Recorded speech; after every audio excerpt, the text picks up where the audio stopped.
Everybody, we're back. My first guest became one of television's biggest stars last season with the success of the Emmy-nominated reality show The Apprentice. Please welcome the Donald, Mr. Donald Trump.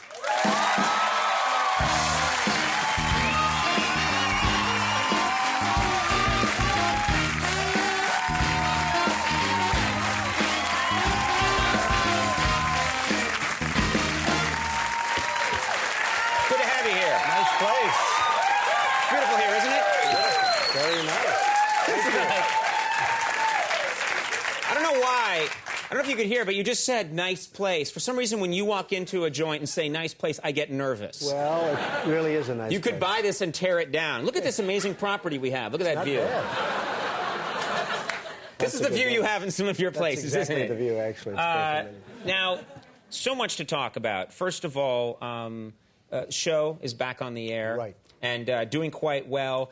But a lot of people were rattled last week because when you fired the contestant on the show last week, you said you fired, which has become, you know, sort of an incredible catchphrase, resonates with the country. You didn't do the hand motion that goes with it. You just said, instead of saying you fired, you went, you fired, and I freaked out at home. And a lot of people did. We were like, no, that's peanut butter without the jelly. Well, actually, you know, I get analyzed every time I fire somebody. They say, do you do this? I've only done this once, the so-called, they call it the Cobra. And it was They actually, call it the Cobra. It was actually Who calls it the a Cobra? little bit lucky that I did. I don't even know why I did it. It's not a normal motion. Usually it's this way or nothing. Right. Or absolutely nothing. And this guy was a really good guy, but he had to get fired. There's no question about it. Did you consciously hold back on the Cobra? I actually did.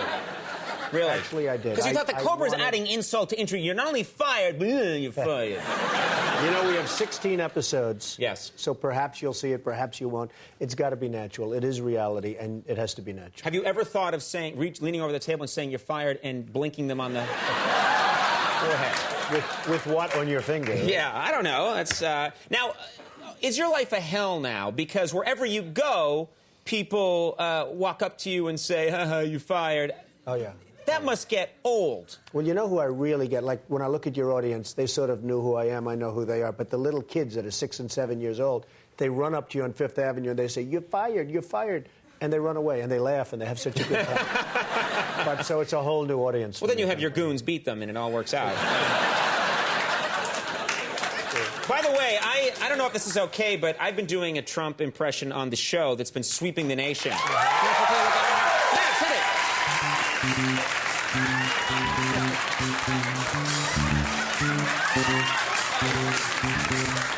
You're fired.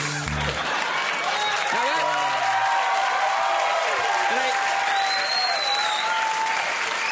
And I've actually seen it. And it's very good. I've actually seen it. Because I've noticed that there's something with you a little bit. Sometimes you get that look on the front of the show. And I don't know what that's all. If there's a mint in there, you're sucking on a mint. I'm through, aren't I? Right now, a crew of people are ripping my apartment to pieces. The show has been so successful that there's merchandise, all kinds of merchandise. There's a Trump doll. That's right. What child is going to want the Trump doll? I'm sure you pull a string, it says you're fired. It says lots of different things. It gives you tips on how to make money. I mean, can you imagine? This has to be a very sick kid that would want this. It forecloses on Barbie's dream house. We have a lot of merchandise out from The Apprentice, and it's Right. doing amazingly well, just like the show does so great. It has done well also. What about, you're coming out, I don't know if this can't be true, you're coming out with a Donald Trump cologne. That's right. We're coming out actually with a fragrance. Estee Lauder is doing it, and it's going to be, you know, who knows? I mean, I think it's going to be great. I love the scent. I love what I smell, and it's great. Now wait a minute. Mr. Trump, is the scent, is it supposed to be your scent? Is this essence of Trump that What you're it smelling? does, yes. What it does, if a guy puts it on, a fragrance, if a guy puts it on, he's guaranteed to do well with his girlfriend or whoever he's dating that night. So we think it could be a very, very big seller. That's not bad. It's cinnamon. Wow. So the Trump. When can we expect the Donald Trump cologne? I think sometime prior to Christmas. Let me guess the name. Trump. Oh, it's very close. You must love, you put your name on everything. I mean, living here in Manhattan, I drive around, your name is on every one of your buildings. Well, you live right next to one of them, right? I used to. I had to move because the sign got so big, the T came into my bedroom. I had to climb over the letters.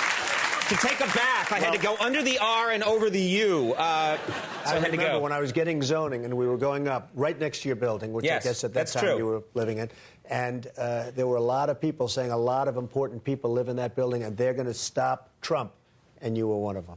Yeah. That's why you moved. Yeah, I got out. I didn't actually do anything to... But, man, that building went up fast. Your name went all over it. Very successful, very good building. But let's make you feel... When you're feeling down and you drive around the city and you look up and your name is everywhere, that's got to be a nice feeling. Well, it's a great feeling. I don't have time to think about it too much. Someday I probably will. But, you know, I'm building a lot of buildings. And, and they're good. The market's been great. I'm building a beauty in Chicago, which is a very exciting city also, with Bill. You know Bill. Everybody knows Bill. He's doing a really terrific job. How did this become a real estate seminar? You got to see these units. Come this way with me, ladies and gentlemen.